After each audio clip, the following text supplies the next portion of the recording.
ದುಬಾರಿ ದುನಿಯಾದಲ್ಲಿ ಎಲ್ಲವೂ ಕೂಡ ಅಗ್ಗವಾಗ್ತಾ ಇದೆ. ಪೆಟ್ರೋಲ್, ಡೀಸೆಲ್ ನಂತರ ಹಾಲಿನ ಬೆಲೆ ಕೂಡ ಏರಿಕೆಯಾಗಿದೆ. ಈ ನಡುವೆ ಗ್ರಾಹಕರಿಗೆ ಮತ್ತೊಂದು ದರ ಏರಿಕೆಯ ಶಾಕ್ ಎದುರಾಗಿದೆ. ಆಟೋ ಪ್ರಯಾಣದ ದರ ಏರಿಕೆಗೆ ಚಾಲಕರ ಸಂಘ ಒತ್ತಾಯವನ್ನ ಮಾಡಿದೆ. ಬೆಲೆ ಏರಿಕೆಯ ಬಿಸಿಯಿಂದ ಆಟೋ ಚಾಲಕರು ಆರ್ಥಿಕ ಸಂಕಷ್ಟದಲ್ಲಿದ್ದು, ಹೀಗಾಗಿ ಪ್ರಯಾಣದ ದರವನ್ನು ಹೆಚ್ಚಿಸುವಂತೆ ಬೆಂಗಳೂರು ಆಟೋ ಚಾಲಕರ ಸಂಘಟನೆಗಳು ಒತ್ತಾಯಿಸಿವೆ. ಆರಂಭವಾದ 2 ಕಿಲೋಮೀಟರ್ಗೆ 30 ರೂಪಾಯಿ, ನಂತರ ಪ್ರತಿ ಹೆಚ್ಚುವರಿ ಕಿಲೋಮೀಟರ್ಗೆ 15 ರೂಪಾಯಿ ದರ ನಿಗದಿಯಾಗಿದೆ. ಈ ದರ 3 ವರ್ಷಗಳ ಹಿಂದೆ ಪರಿಷ್ಕರಿಸಲಾಗಿತ್ತು.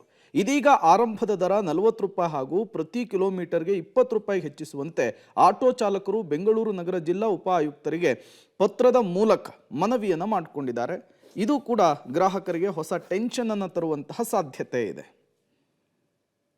2021ರಲ್ಲಿ ನಮ್ಮ ಮೀಟರ್ನ ರಿವೈಸ್ ಮಾಡಿರೋದು. ಇವತ್ತಿನ ದರಗಳು ಅನುಗುಣವಾಗಿ ಲೆಕ್ಕ ಹಾಕೊಂಡ್ರೆ ಮತ್ತು ನಮಗೆ ಇವತ್ತು ಸರಾಸರಿ ಕಳೆದನೇ ನಾವು 2013ರಲ್ಲಿ ಮೀಟರ್ ರಿವೈಸ್ ಬಿಟ್ಟರೆ 8-9 ವರ್ಷ ನಾವು ಮಾಡಿರಲಿಲ್ಲ. ಆದರೆ ಕಳೆದ ಬಾರಿನೇ ನಮಗೆ 25 ರೂಪಾಯಿ ಕಿಲೋಮೀಟ್ರು ಮತ್ತು ಮಿನಿಮಮ್ 50 ರೂಪಾಯಿ ಕೊಡಬೇಕಾಯಿತು. ಆದರೆ ಸಾರ್ವಜನಿಕ ಹಿತದೃಷ್ಟಿಯಿಂದ ಪ್ರಯಾಣಿಕ ಹೊರೆ ಆಗಬಾರ್ದು ಅನ್ನೋ ದೃಷ್ಟಿಯಿಂದ ನಾವು ಕಡಿಮೆಗೆ ಒಪ್ಕೊಂಡಿದ್ದ. ಅದಾದ ನಂತರ 3 ವರ್ಷ ಕಳೀತಾ ಬರ್ತಾಯಿದೆ.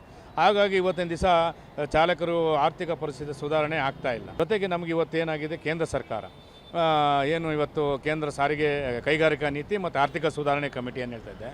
ಸೊ ಪ್ರತಿ ವರ್ಷಗಳೂ ಏನು ಈ ಬೆಲೆ ಏರಿಕೆ ಅನುಗುಣವಾಗಿ